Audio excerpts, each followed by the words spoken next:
Halo teman-teman, perkenalkan saya Sinklaus Patriski Dae dengan NIM 2008 30013 dari Universitas Merdeka Malang, Fakultas Teknologi Informasi dan Prodi S1 Sistem Informasi. Saya juga dari kelas 2A dan kelompok 4. Oke, jadi pada video kali ini kelompok kami akan membahas tentang beberapa perintah command prompt pada jaringan ya. Yang diantaranya itu ada perintah ping yang akan dijelaskan oleh teman Iran. Terus ada perintah ipconfig yang akan dijelaskan oleh teman Pio. Dan sisanya yaitu perintah netstat, telnet, tracer, nslookup, dan route yang akan dijelaskan oleh saya sendiri. Oke, terima kasih. Selanjutnya akan saya serahkan kepada teman Iran untuk menjelaskan apa itu ping. Di sini saya akan coba mengecek apakah komputer atau PC ini terhubung ke jaringan internet yang sudah ada atau belum. Kita langsung saja coba memping ke Siakat Unmer. Langsung saja ketikkan ping.unmer.ad.id.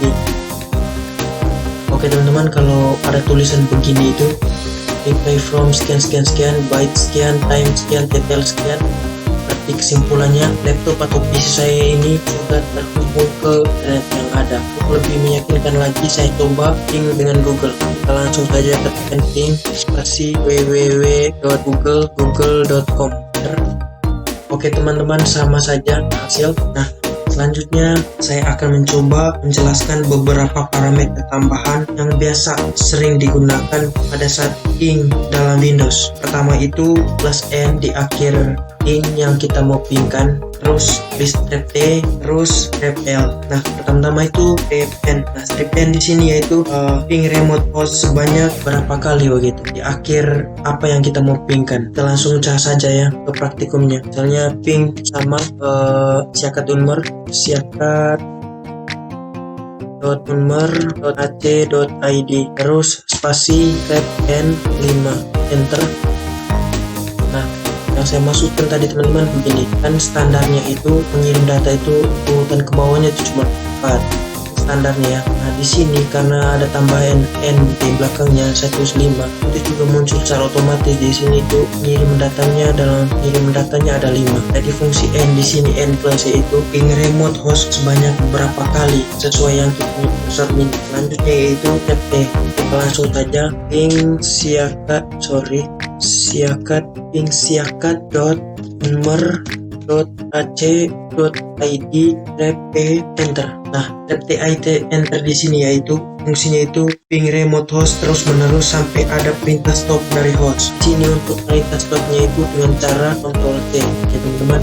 Jadi itu tadi ya, melakukan ping remote host terus menerus sampai ada perintah stop dari host. Nah, yang terakhir itu trap L di sini yaitu menentukan besar buffer size yang dikirim ke remote host. Buffer size di sini yang dimaksudkan dari sini bytes-nya. Nah, untuk standarnya di sini kan 32. Teman-teman bisa menambah jumlah bytes ini dengan cara kombinasi step L di belakang yang mau dipingkan. Kita langsung saja ke praktikumnya sama ping spasi siakat.unmer.ac.id strap L. Misalnya bytes datanya kita mau kasih berapa? 100 misalnya. Oke, nah secara otomatis nanti bytesnya ini berubah dari 32 menjadi 100. Kalau yang standarnya itu bytesnya 32, sementara di sini itu di 100. Oke teman-teman, sekian dari video saya. Semoga apa yang saya jelaskan itu bisa bermanfaat buat teman-teman. Oke teman-teman, balik lagi bersama gua Pio Warin. Di sini tugas gua yaitu menjelaskan kepada kalian apa itu ipconfig dan juga ipconfig ya teman-teman ya. Nah, sebelum kita masuk ke penjelasannya, pastikan kalian sudah buka CMD. Sebelum kita lanjut, di sini gua akan jelasin di mana ipconfig atau ipconfig ini digunakan untuk mengecek konfigurasi jaringan yang ada pada komputer kita. Nah, perintah ipconfig ini dipakai pada Linux, sedangkan untuk ipconfig itu digunakan pada Windows. Nah, oke, langsung saja kita masuk ke cara yang pertama. Di sini langsung kita ketik ipconfig, ya, ipconfig. Kemudian kita, nah, akan muncul seperti ini ya teman-teman ya. Oke, langsung kita lanjut ke yang berikut. Di sini adalah ipconfig spasi /all. Oke, enter. Nah, kamu coba seperti ini ya teman-teman ya. Nah, untuk ipconfig/al ini fungsinya untuk menampilkan informasi konfigurasi koneksi, misalnya hostname, primary DNS type, dan juga Ethernet adapter LAN. Nah, kemudian langsung kita masuk ke yang berikut. Di sini adalah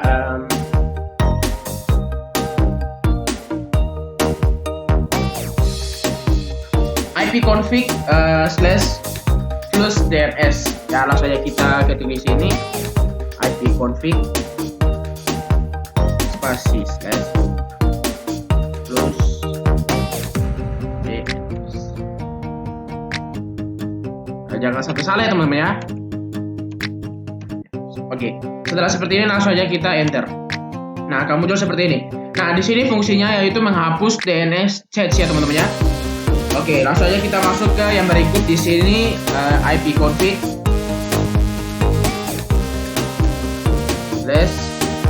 /relays. Oke, seperti ini ya teman-teman ya. Nah, di sini fungsinya untuk menghapus semua koneksi IP address. Nah, langsung aja kita enter. Nah, akan muncul seperti ini ya teman-teman ya. Nah, untuk langkah berikut di sini membuat IP address baru untuk adapter tertentu ya, dengan cara di sini kita ketik ipconfig /renew. Ya, seperti ini. Kita enter. Ya, akan muncul seperti ini teman-teman ya. Nah, kita tunggu sampai ya seperti ini. Nah, setelah itu kita ketik lagi di sini ipconfig /display DNS. Nah, di sini fungsinya untuk apa? Di sini fungsinya itu menampilkan DNS cache ya. Lalu kita enter. Nah, seperti ini ya. Dia akan muncul seperti tadi dan akhir seperti ini. Nah, setelah itu langsung aja kita lanjut ke yang berikut. Di sini ipconfig register DNS.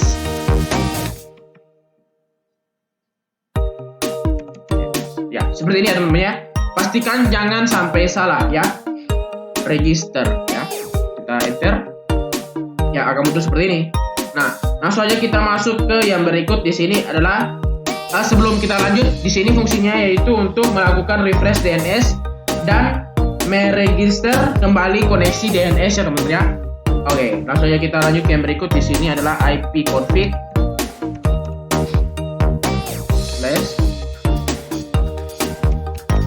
/showclass. Oke, seperti ini ya teman-teman ya. Enter. Akan muncul seperti ini. Nah, di sini fungsinya untuk apa teman-teman ya? Fungsinya menampilkan informasi DHCP class. Nah, seperti itu ya.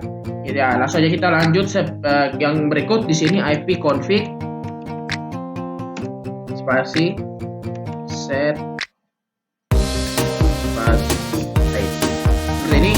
Nah, di sini fungsinya untuk apa? Fungsinya yaitu mengubah DHCP class ID ya. Nah, akan muncul seperti ini. Oke, itu aja pembahasan dari saya Bio Warin tentang apa itu ipconfig dan ipconfig. Yang dimana di sini untuk ipconfig itu digunakan pada Linux dan ipconfig digunakan pada Windows. Nah, itu adalah beberapa cara untuk mengetahui ipconfig ya teman-teman ya. Cara membuat ipconfig. Nah, ini ya teman-teman ya. Oke, sekian dari gua. Langsung aja lanjut ke yang ketiga, akan dilanjutkan oleh Erik. Sekian dan terima kasih. Oke, yang pertama di sini ada perintah netstat ya. Ini digunakan untuk monitoring jaringan dan informasi yang terkait dengan koneksi port, antara lain alamat IP yang terhubung, status koneksi, dan aplikasi yang digunakannya. Bisa tekan enter untuk melihat hasil dari netstat ini ya. Nah, ini merupakan hasil dari netstat ya. Selanjutnya tekan tombol Ctrl plus C pada keyboard untuk menghentikannya ya.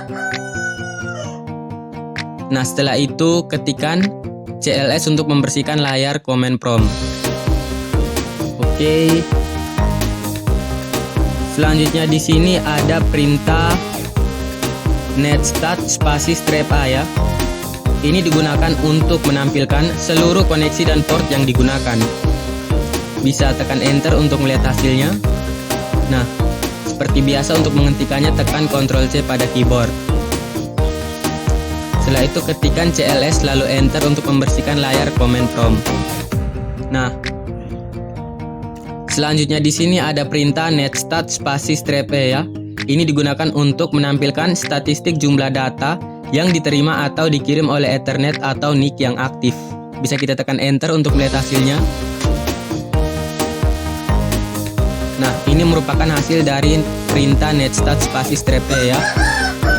Untuk membersihkan layar bisa ketikkan CLS saja. Nah, setelah itu selanjutnya ada perintah netstat spasi strep N ya. Ini digunakan untuk menampilkan alamat host dan port dalam format angka. Oke, bisa kita lihat hasilnya. Nah, ini merupakan hasil dari netstat spasi strep N. Selanjutnya kita ketikkan CLS lalu enter untuk membersihkan layar command prompt. Di sini ada lagi perintah netstat spasi strep S ya. Ini digunakan untuk menampilkan statistik per protokol. Nah, ini hasil dari netstat spasi strep S. Kita bersihkan layar dengan mengetikkan CLS lagi, setelah itu enter. Nah, sebelumnya kita lihat dulu lah ini hasil dari netstat strep S tadi ya. Bisa kita lihat dulu semua. Ketikkan enter. Selanjutnya di sini ada perintah netstat spasi strep R. Ini digunakan untuk menampilkan row table atau table routing.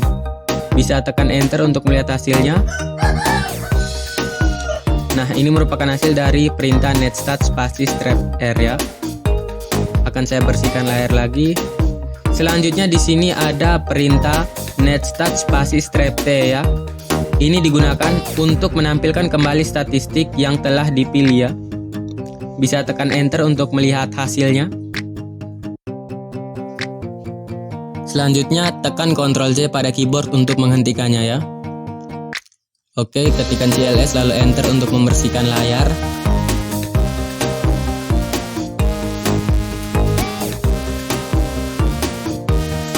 Nah, berikutnya di sini ada perintah telnet ya. Perintah ini digunakan untuk sebuah tool pada command line yang dibuat untuk melakukan remote server melalui command prompt. Untuk memulai mengakses host lain secara remote setelah servis telnet di host sumber dan tujuan aktif, kita harus memiliki akun yang memiliki hak akses secara remote ke host tujuan. Nah, bisa tekan enter ya. Misalkan saya telnet ke siakat.unmer.ac.id ya. Di sini ya hasilnya pasti akan gagal ya karena saya tidak punya akses ke sini.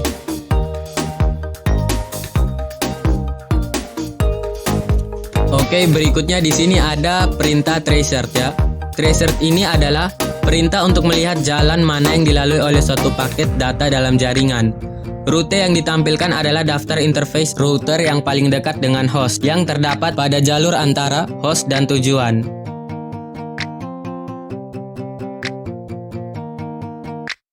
Oke, misalkan di sini saya akan tracer ke www.siakat.unmer.ac.id.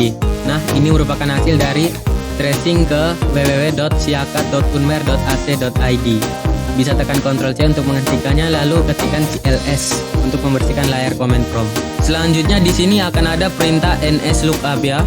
Perintah ini digunakan untuk mengetahui alamat IP address dari nama domain yang kita tuliskan. Misalkan di sini saya melakukan nslookup ke www.siakat.unmer.ac.id ya. Kita akan melihat IP address dari domain ini. Bisa tekan enter. Nah, di bawah ini sudah tampil IP address dari domain www.siakat.unmer.ac.id. Selanjutnya ketikkan CLS untuk membersihkan layar command prompt, setelah itu tekan enter. Nah, oke. Selanjutnya di sini ada perintah route. Nah, perintah ini digunakan untuk membuat jalur baru atau routing pada komputer ke suatu jaringan, biasanya pada LAN atau WAN. Kemudian untuk mengetahui proses lalu lintas jaringan Anda, untuk mengetahui informasi jalur host, gateway, dan network destination Anda, untuk paket yang akan dikirim dengan perintah route print. Nah, bisa kita ketikkan route print. Oke, setelah itu tekan enter untuk menampilkannya. Nah, ini merupakan hasil dari perintah route print ya. Oke, sekian dulu pembahasan mengenai command prompt jaringan dari kelompok kami ya. Dan juga terima kasih karena sudah mau menonton video ini. Sampai jumpa di video selanjutnya. Bye.